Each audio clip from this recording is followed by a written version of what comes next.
হর হর মহাদেব। কাশী করিডরে বাবা বিশ্বনাথ মন্দির কমপ্লেক্সের ভিতরেই থাকার ঠিকানার সন্ধান। দহাশ্বমেধ ঘাট, অস্সিঘাট, গোধুলিয়া ক্রসিংয়ের সামনে অনেক থাকার ঠিকানার সন্ধান দেখিয়েছি।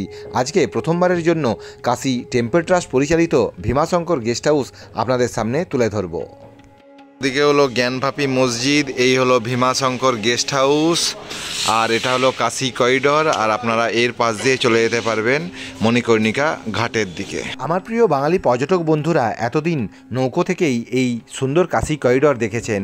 আজকে কাশী করিডরে আপনারা থাকার ঠিকানার সন্ধান এই ভিডিওতে পাবেন। মাত্র 500 টাকায় অসাধারণ থাকার ঠিকানা।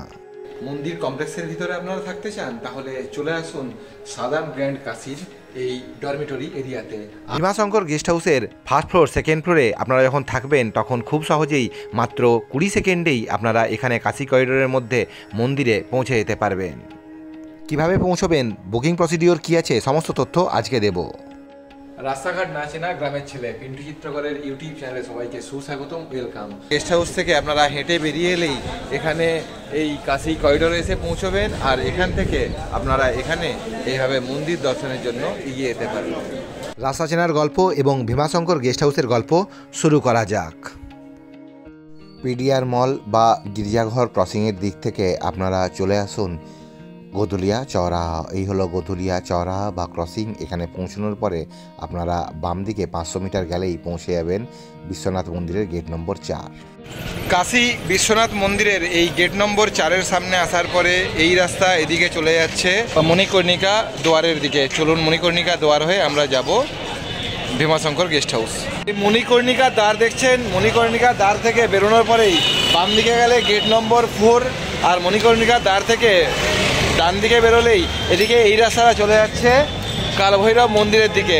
কথিত আছে বেনারস ভ্রমণে এসে কাশী বিশ্বনাথ মন্দির দর্শনের আগে কালভৈরব মন্দিরের দর্শন করতে হয়। আপনারা এখান থেকে টোটো বা ই রিক্সাতে কালভৈরব মন্দির যেতে পারবেন। গুগল ম্যাপে দিলে মণিকর্ণিকা দুয়ারটা আপনারা পেয়ে যাবেন। প্রবেশ করার পরে বাম দিকে আপনারা যাবেন না, এটা মণিকর্ণিকা শ্মশান ঘাটের দিকে যাচ্ছে। আপনারা ডান দিকে এই গলি দিয়ে এগোতে থাকবেন। এটা দিয়ে যেতে থাকলে আপনারা মোটামুটি 200 থেকে 250 মিটার হাঁটলেই পৌঁছে যাবেন কাশী বিশ্বনাথ করিডোরের মধ্যে অবস্থিত ভীমাশঙ্কর গেস্ট হাউস। এই জায়গাতে পৌঁছানোর পরে আপনারা এখানে ডান হাতে এই সেবা কেন্দ্র দোকানটা দেখতে পাবেন। এখানে পৌঁছানোর পরে ডান দিকে বাম দিকে বাঁকবেন না, বাম দিকে বাঁকবেন না, সোজা গলি দিয়ে এগোতে থাকবেন। সকাল 9টার আগে আপনারা যদি বারাণসী জংশন রেল স্টেশনে এসে পৌঁছন তাহলে অটো বা টোটো আপনাদেরকে মণিকর্ণিকা দুয়ার, যেটা আমি একটু আগেই দেখালাম, ওই মণিকর্ণিকা দুয়ারের সামনে এসে আপনাদেরকে নামাবে। ওখান থেকে এই যে দোকানপাটগুলো দেখছেন এই রাস্তা আপনারা মোটামুটি 150 মিটার প্রবেশ করার পরেই ডান দিকে 50 মিটার গেলেই কাশী করিডরে গিয়ে পৌঁছাবেন। ওই সামনেই আছে কাশী করিডর এরিয়া। সামনে আপনারা যখন এগিয়ে যাবেন কাশী করিডরে যে পাঁচিল আছে ওখানে গিয়ে ধাক্কা খাবেন। তারপরে বাম হাতে বাঁকলেই গেস্ট হাউস। যেতে যেতে বাম হাতে পিঙ্ক কালারের এই বিল্ডিংটা দেখতে পাবেন। বেনারসের বিখ্যাত শাড়ির দোকানগুলোকে পার করে আস্তে আস্তে আমি এগিয়ে চলছি। আমার উপস্থাপনা আপনাদের কেমন লাগছে অবশ্যই মন্তব্য করে জানাবেন। কাশী করিডোরের মধ্যে অবস্থিত মন্দিরের চূড়ো দেখুন দেখা যাচ্ছে। পৌঁছে গিয়েছি। এই চূড়োটা যখনই আপনারা দেখতে পাবেন এখানে পৌঁছানোর পরে ডান দিকে ওখানে আছে জ্ঞানভাপী মসজিদ, আর আপনারা বাম দিকে বাঁকবেন। বিদেশ থেকে আসা পর্যটকেরা ওদিকে মণিকর্ণিকা শ্মশান ঘাট দেখতে গিয়েছিলেন। ব্যাস এই দেওয়ালের গা বরাবর এগিয়ে যাওয়ার পরেই ডান হাতে আছে গেস্ট হাউস। সাদার্ন গ্র্যান্ড কাশীর এই হচ্ছে রিসেপশন এরিয়া। এখানে এসেই আমি কথা বলে জেনেছিলাম যে অনলাইনে ডরমিটরি বুক করা যাবে। তারপরে আমি এখানে বসেই অনলাইনে ডরমিটরিটা বুক করেছিলাম। ডরমিটরিতে রুম অ্যাভেলেবেল ছিল বলে আমার খুব সহজেই এখানে একটা রাত্রি কাটানো হল। সাদার্ন গ্রুপ অফ হোটেলে নিউ দিল্লি, বিজয়ওয়াড়া, জয়পুর, বারাণসীতেও এরকম প্রপার্টি আছে। এই হলো রিসেপশন এরিয়া। এখানে চেক ইনের সময় হচ্ছে দুপুর 1টা এবং চেক আউটের সময় হচ্ছে দুপুর 12টা। লিফটের ফেসিলিটি আছে। চলুন আমি ফ্লোর 1-এ আপনাদেরকে নিয়ে যাই, কি আছে দেখাবো। আর আমাদের যে ডরমিটরিটা সেটা সেকেন্ড ফ্লোরে আছে। বলতে আমি ফার্স্ট ফ্লোরে আছি। এই হলো ফার্স্ট ফ্লোর এরিয়া। ফার্স্ট ফ্লোরের এই হলো করিডর। ফার্স্ট ফ্লোরে এখানে খাওয়া দাওয়ার ব্যবস্থাও আছে। এই মুহূর্তে সেকেন্ড ফ্লোরে চলে এসেছি। আপনারা চাইলে পরিবারকে নিয়ে এখানে ডবল বেডরুমেও থাকতে পারেন। সামনে এখানে বাম হাতে পরপর ডবল বেডরুমগুলো অবস্থিত। ডবল বেডরুমগুলোতে লোকজন ছিল, সেই জন্য আমি ভিডিও দেখাতে পারছি না। ওয়েবসাইটে ভিজিট করে দেখে নেবেন। ফায়ার সেফটির ব্যবস্থা আছে।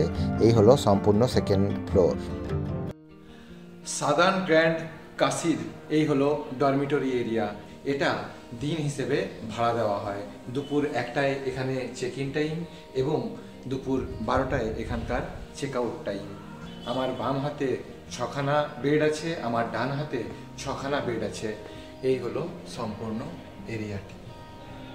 আমার মতো যারা সোলো ট্রাভেলার তাদের জন্য এটা আদর্শ ঠিকানা। আপনারা ডবল বেডরুমও পাশেই ওদিকে পাবেন। এখানে জানাতে চাইব, যারা ফিমেল সোলো ট্রাভেলাররা আছেন তারাও এখানে এসে স্টে করতে পারেন। আপনাদের লাগেজগুলো রাখার জন্য এখানে বড় বড় লকারও আছে। এই হলো সম্পূর্ণ এরিয়াটি। নতুন তৈরি হয়েছে এখানকার ফ্লোর দেখুন, একদমই নিট অ্যান্ড ক্লিন ফ্লোর। আর এখানে এই যে বেড দেখুন, এখানে ব্ল্যাঙ্কেট প্রোভাইড করা হয়েছে। আর আপনারা যখন স্টে করবেন এখানে প্লাগ পয়েন্টও আছে, এখানে আপনারা মোবাইলে চার্জ দিতে পারবেন। আর এটা এসি ডরমিটরি, এখানে দেখুন এসিও কার্যকরী আছে। তো এই হচ্ছে সম্পূর্ণ ডরমিটরি এরিয়াটা। বারাণসী ভ্রমণে এসে আমি এর আগে রহস্যমের বোর্ডিং হাউস এছাড়া গঙ্গা নদীর তীরে অনেকগুলো প্রপার্টির ভিডিও আগে আপনাদের সামনে উপস্থাপিত করেছি। আপনারা এখানে একদিন এক রাত্রি থাকতে পারবেন, ট্যাক্স নিয়ে মাত্র 560 টাকা। আপনি যদি আমার মতন সোলো ট্রাভেলার হন বা দুজন বন্ধুরাও যদি এখানে আসেন বা 3জন বন্ধুরাও যদি আসেন, এখানে আপনাদের লাগেজ রাখতে কোনো অসুবিধা হবে না। কারণ এখানে দেখুন এই যে ওয়ার্ডরোব আছে, এখানে চাবি খুললেই এখানে আপনারা আপনাদের লাগেজটা রাখতে পারবেন। আর গুরুত্বপূর্ণ জিনিসগুলো রাখার জন্য এখানে একটা এই লকটা আছে। আর এখানে আপনারা আপনাদের ব্যাগ রাখতে পারবেন, আর এখানে আপনারা আপনাদের জামাটাও টাঙিয়ে রাখতে পারবেন। তো এই হলো সম্পূর্ণ লাগেজ রাখার জায়গাটা। এখানে স্নানের জন্য আছে একটা বাথরুম, আর এখানে আছে টয়লেট, শৌচালয়। এখানে দেখুন জেন্টস টয়লেট আছে, লেডিস টয়লেট আছে। এখানে কোমোড আছে, এখানে সুবিশাল একটি আয়না আছে, একদমই পরিষ্কার পরিচ্ছন্ন বেসিন, এখানে সোপ আছে। এই হলো সম্পূর্ণ ওয়াশরুম এরিয়াটা। এই হলো সম্পূর্ণ ওয়াশরুম এরিয়া। তারপর আপনারা মন্দির দর্শন করতে বেরিয়ে পড়বেন। গ্রাউন্ডে দেখুন লেখা আছে সাদার্ন গ্র্যান্ড কাশি। এই বিল্ডিং থেকে বেরোনোর পরেই আপনারা এখানে এই মন্দিরটা দেখতে পাচ্ছেন। এই মন্দির পার করে ওদিকে গেলেই আপনারা গঙ্গার পাড়ের দিকে যেতে পারবেন। আর ওদিকটাতে আছে জ্ঞানভাপী মসজিদ এবং ওই যে মণিকর্ণিকা দোয়ার যেটা আছে, মণিকর্ণিকা দোয়ারের দিক থেকে আমি এলাম। আসাটা ওই দিক দিয়েই হবে, এন্ট্রিটা ওই দিক দিয়ে হবে। তারপরে যখন আপনারা থাকবেন, থাকার পরে উপরে আপনারা স্টে করবেন আর এদিক দিয়ে আপনারা বেরিয়ে যাবেন মন্দিরের দিকে। মণিকর্ণিকা দুয়ারের দিক থেকে আপনারা ওদিক থেকে আসছেন, ওদিক থেকে আসার পরে আপনারা এদিক দিয়ে প্রবেশ করছেন। এখানে আপনাদের স্টেইংটা হবে।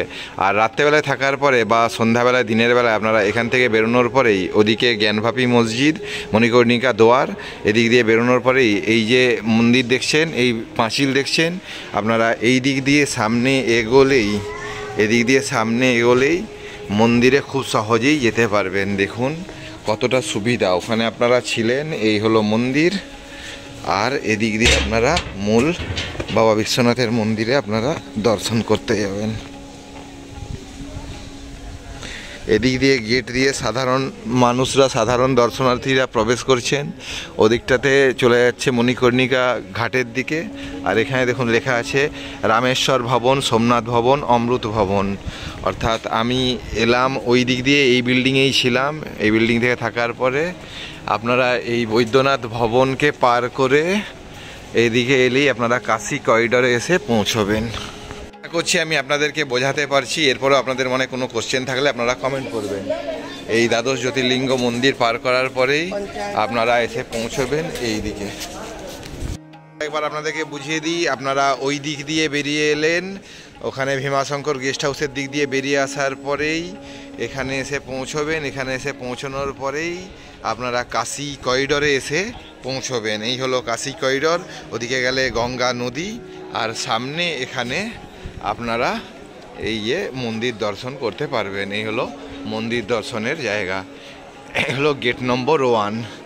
এখানে দেখুন ওই যে লাইন পড়েছে, সকালবেলা লাইন পড়েছে, সকালবেলায় লাইন পড়েছে। আপনারা লাগেজ, জুতো, মোবাইলটা ওদিকে ওখানে জমা রাখবেন। ওদিকে জমা রেখে তারপরে এখানে বিনা মোবাইলে বিনা জুতোতে ভিতরে প্রবেশ করবেন। আর এই হলো গেট নম্বর 1। এই হলো গেট নম্বর 1। এখানে থাকলে আপনাদের সুবিধা হবে এটাই, আপনারা এখানে থেকে ওদিকে ভোরবেলায় ফ্রেশ হয়ে, মন্দির খুবই সামনে অবস্থিত, আপনারা রুদ্রাভিষেকে অংশগ্রহণ করতে যেতে পারবেন, স্পর্শ দর্শনে অংশগ্রহণ করতে যেতে পারবেন। এছাড়া মঙ্গলারতি দেখার জন্য আপনার যদি অনলাইনে বুকিং থাকে, আপনাদেরকে দূরের হোটেল থেকে এখানে মন্দিরে কষ্ট করে আসতে হবে না। এখান থেকে বেরোলেই আপনারা সরাসরি মন্দিরে গিয়ে পৌঁছতে পারবেন। এখানে বুকিং কিভাবে করবেন? এখানে বুকিংয়ের জন্য যদি পরিবার নিয়ে আসেন তাহলে ডবল বেডরুমও আছে, আর আমার মতন যদি সোলো ট্রাভেলার হন বা 3-4 জন বন্ধুরা মিলে যদি বেড়াতে আসেন, এখানে এই এসি ডরমিটরিতে আপনারা অনলাইনে বুক করে থাকতে পারেন। ভাড়া মাত্র 560 টাকা, 500 টাকা প্লাস ট্যাক্স হচ্ছে 60 টাকা। অনলাইন প্রসেসটা চলুন আপনাদেরকে দেখিয়ে দিই। এই ওয়েবসাইটে ভিজিট করার পরে আপনারা এইভাবে এখানকার এই নির্দিষ্ট তথ্যগুলো ফিল আপ করার পরে আপনাদের বুকিংটা কমপ্লিট হবে। আপনারা এখানে এসেও পেমেন্ট করতে পারেন বা আগেও পেমেন্টটা করে নিতে পারেন। তো এই হলো সম্পূর্ণ তথ্য। আমি নিজে কিভাবে বুকিং করেছিলাম চলুন দেখিয়ে দিই। southerngrandkashi.com, এটা হলো অফিসিয়াল ওয়েবসাইট। এখানে আপনারা ডরমিটরি এছাড়া আপনাদের জন্য ডবল বেডরুম সার্চ করতে পারেন। 2রা ফেব্রুয়ারি থেকে 3rd ফেব্রুয়ারির জন্য আমার ভাড়া পড়েছিল 560 টাকা। এখানে আপনারা আপনাদের নাম ও ঠিকানা এন্ট্রি করার পরে পেমেন্টের অপশন পেয়ে যাবেন। পরে এখানে পৌঁছেও পেমেন্ট করতে পারেন বা অ্যাডভান্স আগেও পেমেন্ট করে দিতে পারেন। ডরমিটরিতে 1 দিন 1 রাত্রি থাকার জন্য ভাড়া ট্যাক্স নিয়ে 560 টাকা। এখানকার কন্ট্যাক্ট নম্বর এবং ইমেল অ্যাড্রেস আমি এই ভিডিও ডেসক্রিপশন বক্সে লিখে দিলাম। ফোন করে বুকিং হয় না, অফিসিয়াল ওয়েবসাইট southerngrandkashi.com থেকেই বুকিংটা সম্পূর্ণ করতে হবে। বুকিং সম্পূর্ণ করার পরে আপনাদের অফিসিয়াল ইমেল অ্যাড্রেসে এবং আপনার টেক্সট SMS-এ একটি বার্তা আসবে। আশা করছি আপনাদেরকে বোঝাতে পারলাম। এরপরেও আপনাদের মনে কোনো দ্বিধাদ্বন্দ্ব থাকলে আপনারা কমেন্ট করবেন, আমি উত্তর দেওয়ার চেষ্টা করব। যে লোকেশনটা, এই লোকেশনটা হচ্ছে অসাধারণ, ইউনিক লোকেশন, একদম মন্দিরের ভিতরে, আর এখানে আসতেও আপনাদের কোনো অসুবিধা হবে না। গধুলিয়া মোড় থেকে সরাসরি চলে আসছেন গেট নম্বর 4-এর সামনে। গেট নম্বর 4 থেকে মণিকর্ণিকা দুয়ার, মণিকর্ণিকা দুয়ার থেকে এগোলেই এটা আপনারা লোকজনকে জিজ্ঞাসা করবেন যে ভীমাশঙ্কর গেস্ট হাউস বা গেট নম্বর 3-র সামনে যেতে চাই, তখন আপনারা এখানে এসে পৌঁছে যাবেন। স্নানের জায়গা আছে, এই হচ্ছে স্নানের জায়গা। এখানে গরম জলের ব্যবস্থাও আছে। আমি গরম জলেই আমার ভোরবেলা স্নানটা এখানে সম্পূর্ণ করেছিলাম। এখানে বিশাল বড় আয়নাও আছে, সোপ আছে, আর এখানে আপনারা স্নানটা করবেন। আমার তোলা ছবিগুলো এবং ভ্রমণ তথ্যমূলক ক্লিপিংস ভিডিওগুলো দেখার জন্য আপনারা আমাকে আমার ফেসবুক পেজ পিন্টু চিত্রকর গাইড এবং আমার ইনস্টাগ্রাম পিন্টু চিত্রকর, এই দুটোতে আমাকে ফলো করতে পারেন। আমার সাথে গ্রুপ ট্যুরে যেতে চাইলে আপনারা আমাকে ফোন করতে পারেন। আমার নম্বর 9933925956। আমার আজকের ভিডিও ভালো লাগলে লাইক করবেন, কোনো কিছু জানতে হলে কমেন্ট করবেন, আমি অবশ্যই উত্তর দেওয়ার চেষ্টা করব। আর যারা আমার চ্যানেল নতুন, চ্যানেলটিকে অবশ্যই সাবস্ক্রাইব করবেন। সবাই সুস্থ থাকুন, ভালো থাকুন, সাবধানতা অবলম্বন করে ভ্রমণ করুন। হর হর গঙ্গে, হর হর মহাদেব, হর হর মহাদেব, দুর্গা দুর্গা।